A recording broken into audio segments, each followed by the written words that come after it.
So let's talk about America's Minor. That was first up on my list to talk about, and in the end it was Rogue and compLexity that got it done in the end. So these two teams will go on to the major qualifier. So it's the challenger stage. And I first of all, I think that it's nice to see guys like Hiko and Stanislaw back at the major. Was a long time, especially for Hiko, I guess. He hasn't been there for a while, and it's good to see that he still has it, or his team still has it, and they can go on to make this jump into the 24 team major. But nevertheless, it's a good achievement for them. It is also an achievement that NRG missed out on because they didn't qualify. As I said, Rogue and compLexity took the 2 spots, and there was no space for energy there. And they lost the lower bracket final, if I remember correctly, against compLexity. And especially this game must have hurt them afterwards, because they won compLexity's map pick. Just to reiterate, they won compLexity's map pick and then led 13-8 on train, only to lose versus in a round versus 3 Deagles and 2 ZZs. Nevertheless, won the following round, so they went 14-9. Then at 14-12, they almost lost the 5v3 situation. It turned to a 1v1 and they won it. But then they were at 15-12. They got into a 5v4, but didn't check for a flank properly. And in the end, they lost the round, which screwed up their economy and then quickly turned into a 15-15. So it went into overtime, and in overtime, compLexity seemed to be on the front foot at virtually all times. So there was no chance for NRG to get back into the game. So this was the second map, and afterwards they completely broke. And in the third map, they couldn't recover and lost out in the end against compLexity.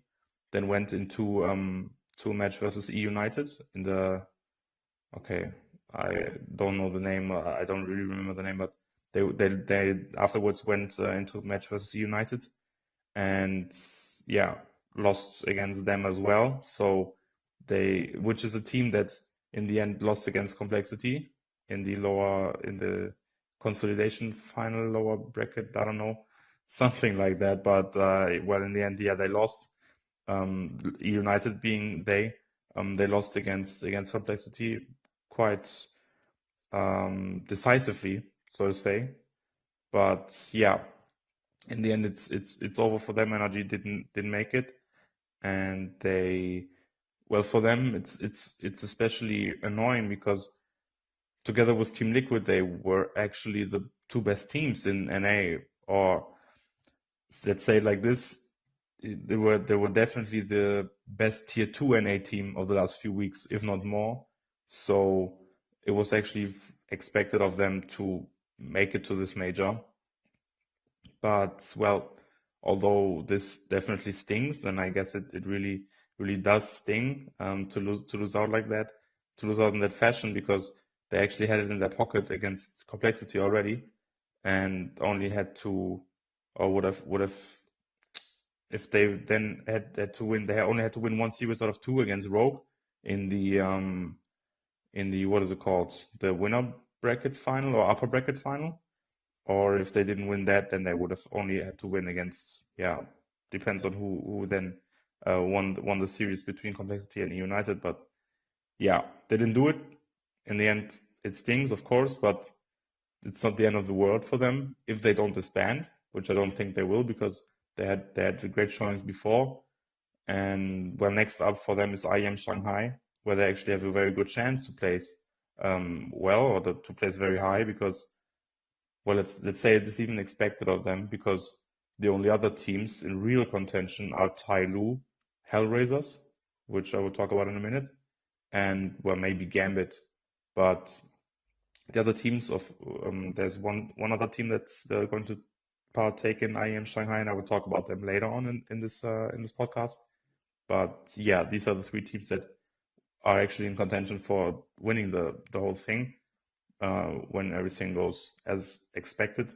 So it's for a top 10 team like NRG, which they still are, which they maybe aren't in a few in a few minutes as I'm recording this, because I don't know if there's live at this recording. There's a new CS:GO ranking of HLTV, and yeah, they're still 9th, so they're still a top 10 team.